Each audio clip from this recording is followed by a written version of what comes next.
episode 7, The Breaking of the Land. And it's your boy Icon with another Netflix television review for you, going over that Lara Croft Tomb Raider. And now we get the issue story. Before we get started, hit that notification bell, like it or subscribe. Check out my previous 6 reviews for Tomb Raider, and let's get started.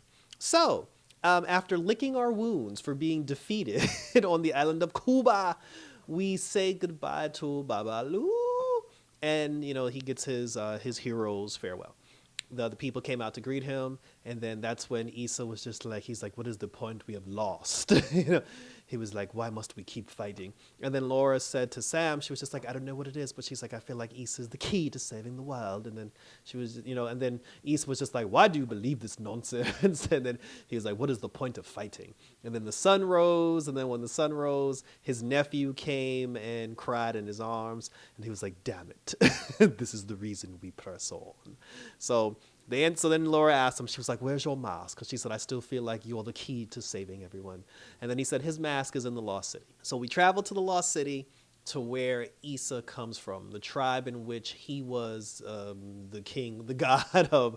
And when he gets there, he's a little afraid because, when his brother made the comment, he was like, I will not abandon my people like you have. He knows that he did some fuck shit. And he's afraid of what awaits him when he goes back to his land, his town, his tribe.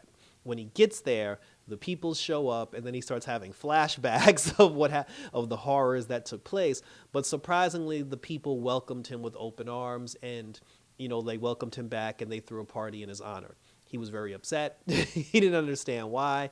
And then Laura was just like, you have to have faith. And then, he was just like, why do you continue to be nice to me? And then she was like, because I see the good. And then she said, I used to push people away. But she's like, that's not the way. She's like, we'll save the world together. So then he's like, all right, fine. He's like, let me look for my mask. So he goes down to his chamber to try to find his mask, and he can't find it. When he's there, again, he starts having flashbacks. And then he finally tells Laura and Sam the story of what happened to him. Basically, what happened to him, he was having a party. It was a celebration. It was a festival that they have in his honor. We'll just call it the Ishu Festival. I forgot the actual name of it. And while they were having this Ishu Festival, he said that the white man basically attacked them when they were most vulnerable having a party. So while they were having a party, the white man showed up. They came with guns and fire and pillaging and everything. And they basically torched, his tribe. They torched, where he comes from. They killed all of his people. The people were basically calling to him for help because he's supposed to be their god. And they were like, Issa, save us, save us. And instead of him rising to the occasion and saving his people and driving the white man out, out of his town, he froze up like a biatch and he let the fear overtake him. And then he ran like a coward. As his people were dying, as they were begging him for help, as they were asking him, please save us, he basically, he froze up and he ran. And then one white dude specifically tried to fight him, and then he ended up fighting the dude off. Then that's when he started, getting a little, fire under his ass. And then he went looking for his mask, and then when he found his mask, the white dude shot him in the back, and then he fell in the water. And then after that, that's how his mask was lost.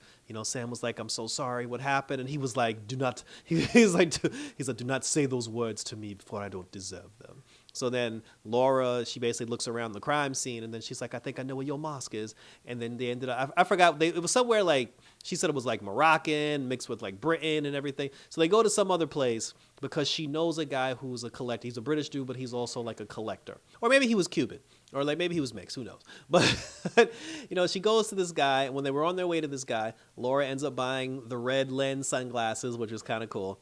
And then they go to this guy, and then, so they could do a trade. And then he's like, oh, Lady Croft. He was like, what have you come to trade? And then she said that she actually came for a black and red mask. And then he was like, well, I don't have one, but I've seen one.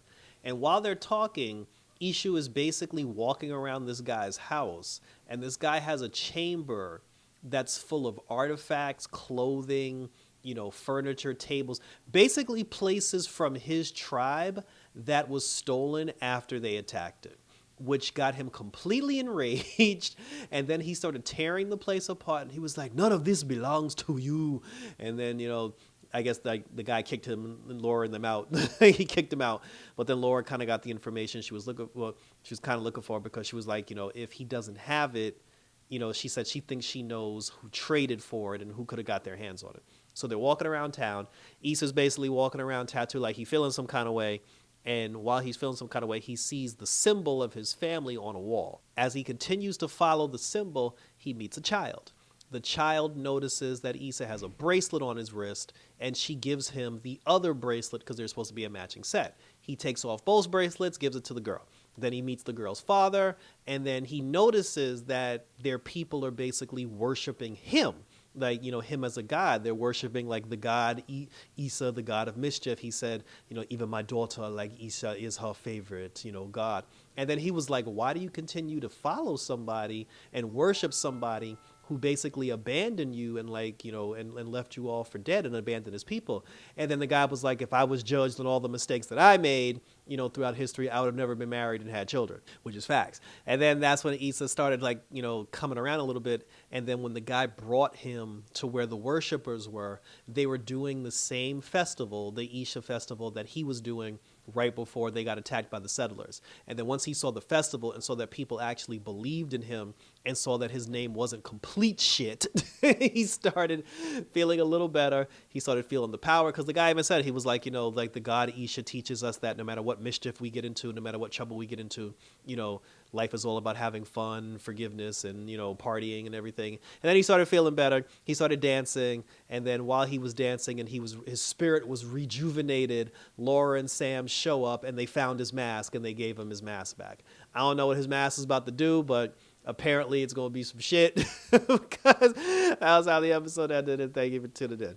So this was kind of like a very sad episode. Like, it was a sad episode because, you could always count on the white man to fuck shit up, especially back in the day, but it's like, the thing about it is it's history. You know what I'm saying? It's like nobody's looking at this thing now and we're judging people. We're not going to Britain and being like, you sons of bitches, like you pillaged.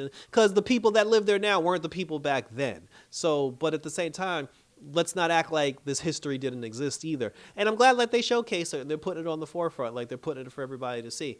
I mean, the thing that's crazy is, like, we got all these gods, like the god of death, the god of earth, the god of fire and everything. I feel like all these masks are supposed to come together and like form Captain Planet or some shit, because I don't understand.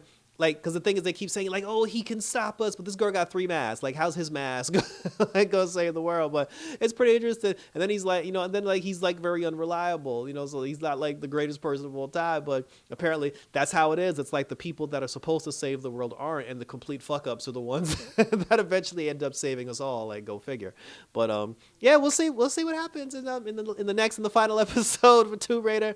Like, this one didn't have the action that it should have, but it told a story. And we need the story because we need to follow what's going on. So check me out on Twitter, check me out on X, check me out on TikTok and YouTube, where you can leave your questions, comments, and concerns. What do you think about this history lesson in this particular episode? I mean, I enjoyed it. I thought it was very cool to see, and it explains his pain a little bit more. And I look forward to reviewing the final episode with all of you. So that was it, guys. So thanks for tuning in. So until next time, as we review the season finale of Lara Croft Tomb Raider, and whatever frightens you in the dark when you look at it, remember, there's nothing but light on the outside. And until next time, we're out this bitch.